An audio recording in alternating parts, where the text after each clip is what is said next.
রাজানডিকের যে ছাপটা এই যে টিজারটা দেখেই কিন্তু বোঝা যাচ্ছে, ঠিক আছে। রাজানডিকে হে গাইস হোয়াটসঅ্যাপ, আজকের এই ভিডিওতে আমরা কথা বলবো সিটাডেল হানিবানি এই সিরিজটার টিজার এসে গেছে সেটাকে নিয়ে, এবং সেটা তোমার সাথে দেখবো।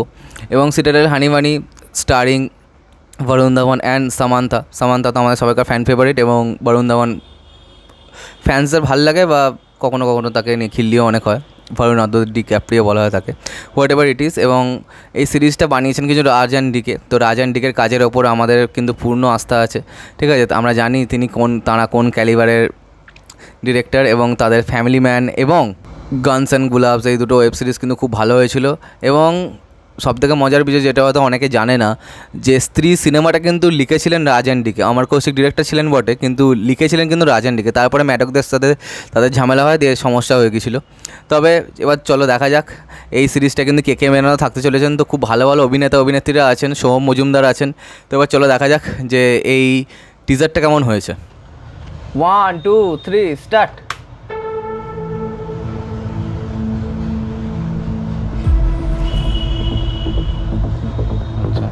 Executive producer Russo Brothers.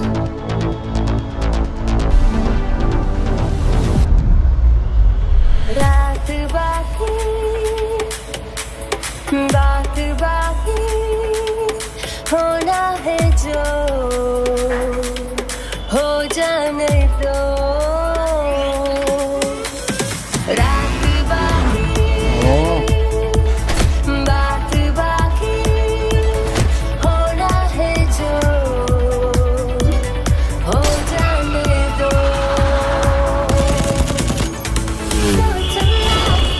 देखो तो देखो जाने जा मुझे प्यार सा।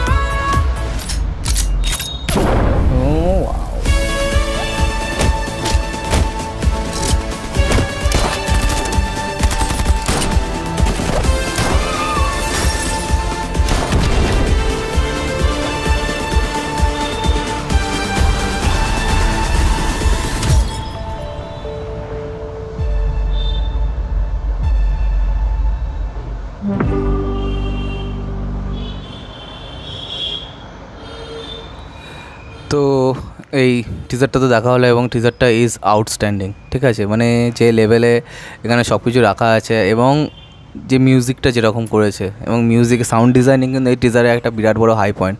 একটা সময় সব কিছু থেমে গেল, এবং খালি গানটাকে লোড করার যে সাউন্ডটা ওইটা দিচ্ছিল, মানে ওইটা কিন্তু চরম হয়েছে।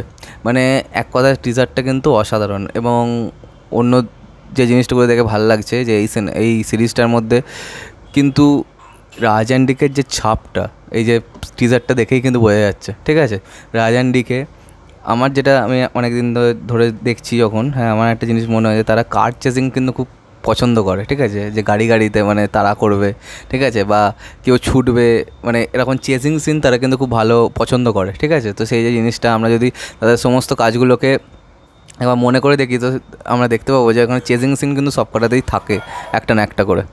তো এই টিজারটা কিন্তু বেশ ভালো হয়েছে। বরুণ ধাওয়ানকে দেখতে বেশ ভালো লাগছে। আমার তো সামান্থাকে নিয়ে কোনো ইয়ে নেই, কিন্তু বরুণ ধাওয়ান আমার মনে হয় বিশাল ক্যাপেবল একজন অভিনেতা, কিন্তু যেভাবে তাকে খিল্লি করা সেটা আমি স্যারকে সমর্থন করি না। তো এবার চলো দেখা যাক যে আলটিমেটলি এই সিরিজটা কেমন হয়। তো আজকের মতো ভিডিওটা এখানে শেষ করলাম। কমেন্ট করে জানাতে তোমাদের কেমন লেগেছে, আর সাবস্ক্রাইবটা প্লিজ করে দেবে, তো আমার সাথে তোমাদের আবার দেখা হয়। Bye bye.